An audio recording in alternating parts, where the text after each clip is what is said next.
Safely. Make sure you do that on your way home too.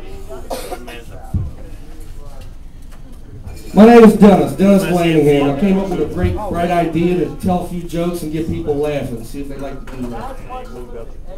Times are hard, the economy's rough, so if you don't laugh, life will make you cry. And that's what I don't do, I don't like crying. I got up this morning, I'm drinking coffee and I'm looking at the weather and I'm seeing all the car crashes and all the shit. First of all, Flurries doesn't require you to wreck within 60 feet. That's what's happening around here. But I looked at a little ticker tape at the bottom of the screen there just to see if I had to go to work. And all I kept saying was, essential personnel, essential personnel, essential personnel. Well, if you got up and you had to wonder if you had to go to work, you're not essential. So the economy might be getting bad for you soon. So make yourself essential.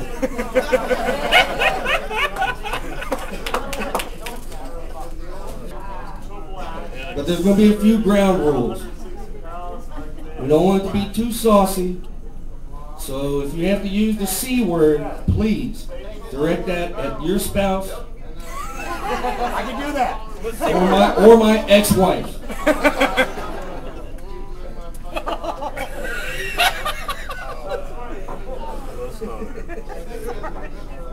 Rule 2.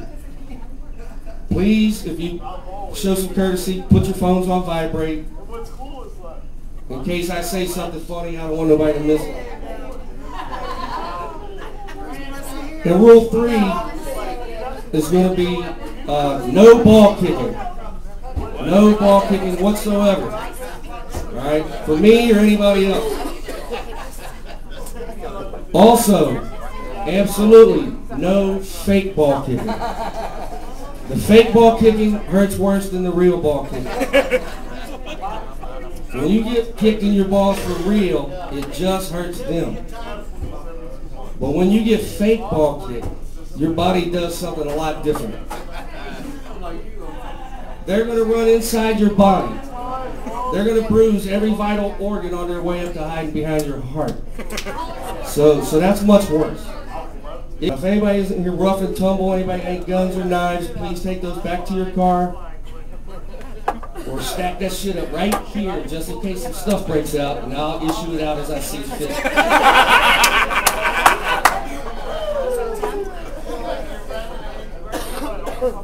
Once again, like I said, I'm from Covington, Kentucky. Where? Yeah, Covington, Kentucky. It's just outside of Cincinnati. I live closer to downtown Cincinnati than anybody there does. No claim to Cincinnati. Well, like I said, I came here 23 years ago to work for my uncle, but before that, I used to hang out with my mom. Very funny lady. You know, when she heard I was going to try to do this, she really wanted to help me out. She called me 5-6 times a day with jokes. I mean, they're good jokes. But she's 75 years old. Some of these jokes she shouldn't be telling.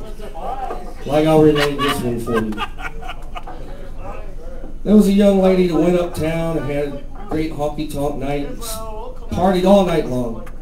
And finally she said it's time to go. So she hails a cab. And she's riding in the cab and she's looking around in her pocketbook and she says, oh my God, I don't have no money. What do? She said, I guess I gotta bite the bullet on this one, and she hikes her skirt up. Well, the taxi driver, he hits the meter. And he goes, that'll be $12.50, man. And she says, well, this is all I got. And he said, you got anything smaller?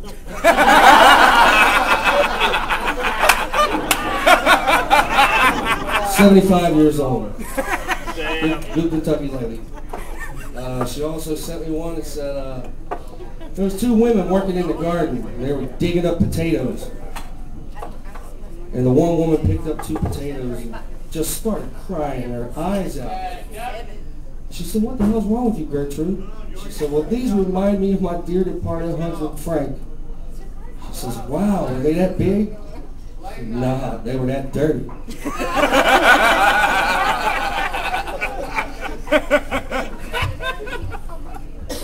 75 years old. Well, I guess I'll know a couple jokes by the time I'm 75. Shit.